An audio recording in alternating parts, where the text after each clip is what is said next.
जय श्री गुरुदेव। मेरा नाम राशिव है और मैं एक सिद्ध योग साधक हूँ। पिछले कई वर्षों से मैं सत्संग कर रहा हूँ, लेकिन जो भी सत्संग मैं कर रहा था वो मैं अपने परिवार के अंदर ही कर रहा था। मतलब जो सिद्ध योग साधक हैं, गुरु भाई गुरु बहनें हैं, उनके संपर्क में या उनके साथ ही सत्संग था। मैंने कभी अपने आप को बाहर प्रोजेक्ट नहीं किया, दुनिया के सामने प्रोजेक्ट नहीं किया। लेकिन पिछले करीबन 2-3 महीने से मैं अपने आप को बाहर लाया हूँ। अगर आप आध्यात्मिक जिज्ञासु हैं तो मैं आज आपको एक ऐसा रहस्य बताऊंगा जो गुप्त रहस्य है। रात के 12 बज रहे हैं। जनरली ये हिस्सा मेरे जो मैं डेली ब्लॉग्स मैंने अभी कुछ दिन पहले बनाने शुरू किए हैं उनका हिस्सा होता है। डेली ब्लॉग्स के एंड में 5 मिनट का मैं एक गुप्त ज्ञान शेयर करता हूँ, तो जनरली उसका हिस्सा है। लेकिन मैं थोड़ा इसको विस्तृत रूप से आपके साथ रखना चाहता हूँ, क्योंकि ये एक बहुत ज़रूरी भी है। और डेली ब्लॉग में अगर लोग नहीं भी देखते हैं तो अलग से इस वीडियो को जो है काफ़ी लोगों तक पहुँचाया जा सकता है। तो मैं जो आज बात कर रहा हूँ वो आपके आध्यात्मिक जिज्ञासा के विषय में है।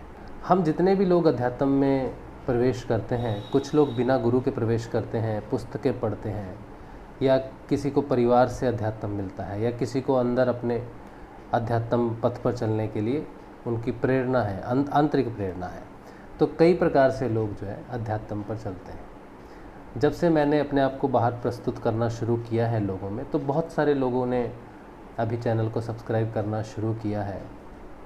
तो उनके प्रश्न जब मैं लेता हूँ तो मुझे बड़ी प्रसन्नता होती है कि गुरु भगवान ने मुझे ये आज्ञा दी कि तुम अपने आप को अब बाहर लेके आओ, संसार में लेके आओ, लोगों तक लेके जाओ।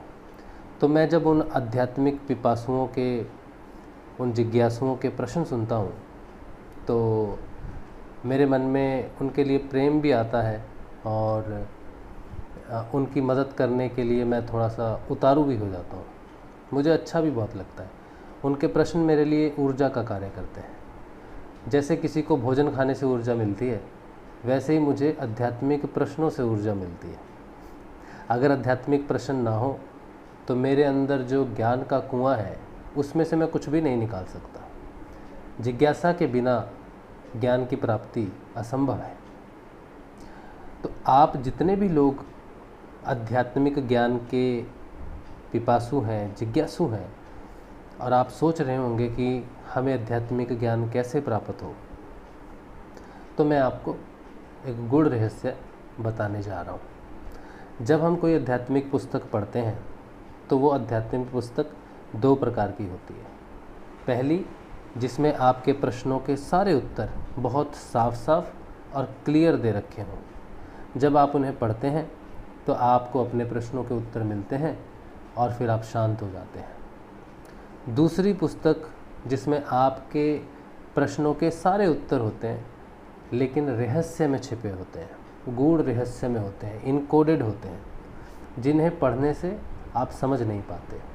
ऐसी बहुत सारी पुस्तकें हैं। मैं लैंग्वेज की बात नहीं कर रहा कि आप संस्कृत नहीं जानते तो हमारे वेदों में, उपनिषदों में अगर कुछ संस्कृत में लिखा है तो आप उन्हें डिकोड नहीं कर पा रहे, मैं उसकी बात नहीं कर रहा।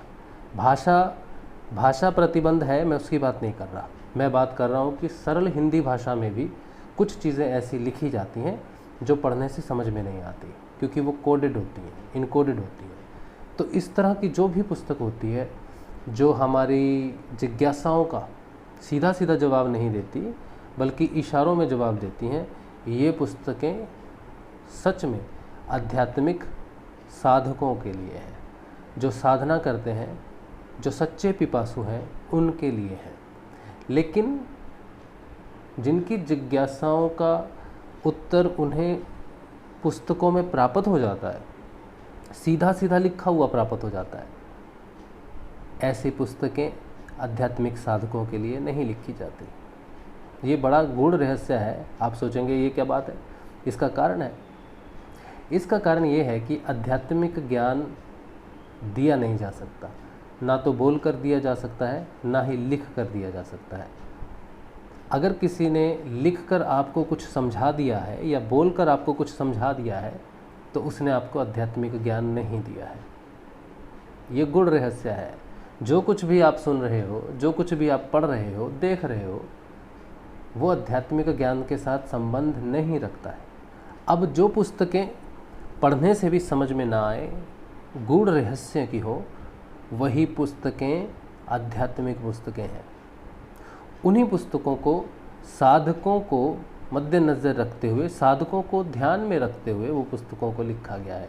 क्योंकि पुस्तकों, आध्यात्मिक पुस्तकों का काम प्रश्नों का समाधान करना नहीं है, बल्कि आपके अंदर जहाँ से प्रश्नों के उत्तर प्रकट होते हैं उस दरवाजे को खोलना है, आपके अंदर की जिज्ञासा को बढ़ाना है। क्या बात है, यही बात है। आप अपने प्रश्नों के उत्तर के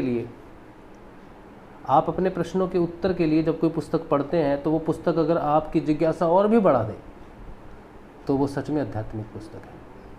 कोई व्यक्ति के पास आप जाओ और आप उससे आध्यात्मिक प्रश्न पूछो तो उसके उत्तर सुनकर आपकी पिपासा और भी बढ़ जाए, जिज्ञासा और भी बढ़ जाए। जैसे आपने ये वीडियो देखा और आपने इस चैनल को सब्सक्राइब कर लिया, तो इसका अर्थ ये हुआ कि आपकी जिज्ञासा को बढ़ाया गया है।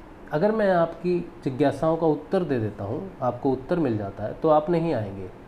लेकिन अगर मैं जिज्ञासा बढ़ा देता हूँ कि ये तो कुछ भी नहीं है, तुम्हारे जानने के लिए और भी इतने गहरे संदर्भ हैं जिनका दरवाज़ा खटखटाने के लिए मैं तुम्हारी मदद कर सकता हूँ, तुम्हारे अंदर है।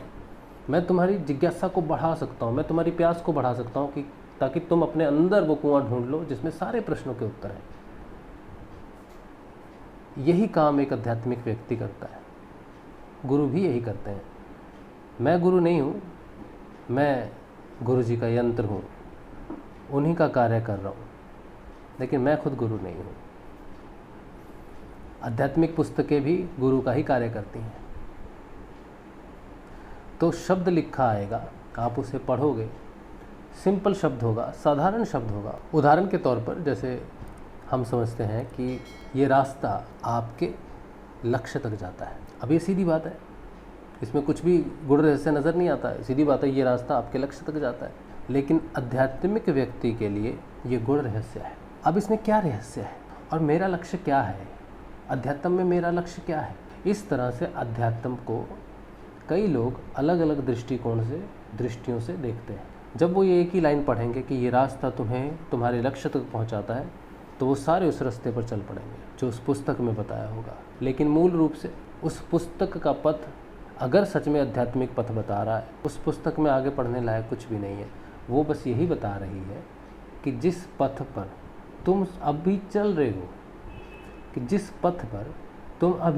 रहे हो, और चलकर यहाँ तक पहुँचे हो, इन शब्दों तक पहुँचे हो, उसी पथ पर चलते रहो। इस पुस्तक में आगे कुछ भी नहीं है। मैं सिर्फ इतना ही कह रही हूँ कि जिस पथ पर तुम चल रहे हो उस पथ पर ही तुम्हारा लक्ष्य है। आध्यात्मिक व्यक्ति को उस पुस्तक को आगे पढ़ने की ज़रूरत ही नहीं है, सारी पुस्तक पढ़ी गई। लेकिन जो सच्चा पिपासु जिज्ञासु नहीं है वो उपाय खोजेगा। फिर उस पुस्तक में बहुत सारे ऐसे रास्ते, उपाय, कहानियाँ होंगी जिन्हें पढ़ के वो उत्साहित होगा और अपना समय नष्ट करेगा। आध्यात्मिक पुस्तक अपना कार्य करती है। जिसे भटकना होता है वो भटकने के लिए आता है, और जिसे अपने प्रश्नों का उत्तर चाहिए होता है वो स्वयं के अंदर उनको खोज लेता है। इसीलिए कहा जाता है कि ज्ञान पुस्तकों में नहीं है, ज्ञान वेदों में, ग्रंथों में, पुराणों में नहीं है, ज्ञान तो तुम्हारे अंदर है। तो जितने भी हमारी आध्यात्मिक पुस्तकें हैं वो रहस्यवादी हैं, वो तुम्हारे अंदर खुलती हैं। सारी पुस्तकें तुम्हारे अंदर खुलती हैं, बाहर कोई भी पुस्तक नहीं खुलती। बाहर तो बस इशारा है। तो आज का ज्ञान कि सच्ची आध्यात्मिक पुस्तकें जिज्ञासा शांत नहीं करती, बल्कि जिज्ञासाओं को बढ़ाती हैं, ताकि हम अपनी खोज को बढ़ा सकें, क्षमताओं को बढ़ा सकें, साधना को तीव्र कर सकें। ज्ञान का कुआं अंदर ही है, आपको खोदना होगा उसको। चलिए, तो ये आज का ब्लॉग भी है और आज का शॉर्ट वीडियो भी है, रहस्यवादी वीडियो भी है। उम्मीद है कि आपको मेरी बातें जो है वो अध्यात्म से जुड़ी लगें, और अगर ऐसा है तो चैनल को सब्सक्राइब कीजिए, क्योंकि ज़रूरत है चैनल को बढ़ाने की ज़रूरत है। जय श्री गुरुदेव।